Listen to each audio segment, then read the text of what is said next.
Cinema ఎలా ఉంది కాదు, ఎంత బాగుందని అడగండి అన్న. తండేలు కాదు, తోడేలు. మంచి ఫాస్ట్గా దూసుకుపోతుంది.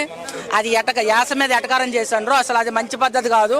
మీకు మీ ఆరోగ్యానికి మంచిది కాదు. మీ నాలుగు కూడా మంచిది కాదు. యాస మీద ఎటకారం చేయొద్దు. మీ నాలుగు ఊడిపోతుంది. మరి చెప్పుకున్నా అసలు సముద్రంలోకి వెళ్ళే వాళ్ళు మనుషులు కాదా? వాళ్ళు రీఛార్జీలు చేయట్లేదా? మంత్లీ రీఛార్జీలు చేయట్లేదా? వాళ్ళకి ఎందుకు సిగ్నల్స్ లేదు?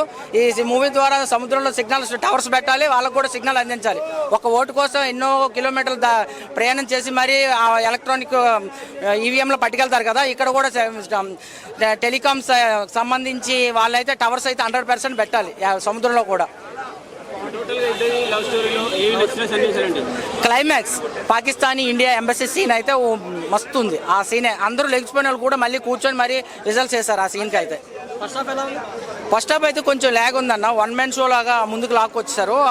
ట్రూ బేస్డ్ మూవీ కాబట్టి రియల్ స్టోరీ మీద తీసేటప్పుడు కొంచెం ఫన్ గట్ట యాడ్ చేయాలన్నమాట. సెకండ్ హాఫ్ బాగానే ఉందన్న. సెకండ్ హాఫ్ మొత్తం ఎమోషనల్ సీన్స్ అనమాట. బాధపడే సన్నివేశాలు ఎక్కువ.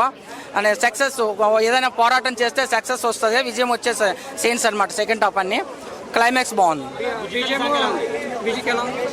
బుజ్జమ్మ సాంగ్ ఒక రేంజ్ అని యాక్చువల్ మూవీకి సినిమాకి తీసుకొచ్చేదే బుజ్జమ్మ సాంగ్తో వల్ల. నేను కూడా ఆ సాంగ్ వల్ల వచ్చిన.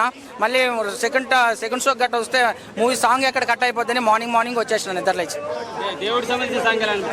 సూపర్ అన్న. ఫస్ట్ హాఫ్ బోరింగే ఉందన్న. ఎందుకంటే అది రియల్ స్టోరీని బేస్ చేసుకుని తీస్తారు కాబట్టి అక్కడ కొంచెం ఫస్ట్ హాఫ్ అంతా లాగే ఉందన్న. సెకండ్ హాఫ్లో లాగ్ ఏమీ లేదు. మొత్తం కన్క్లూజన్ ఇచ్చేసాడు మొత్తం.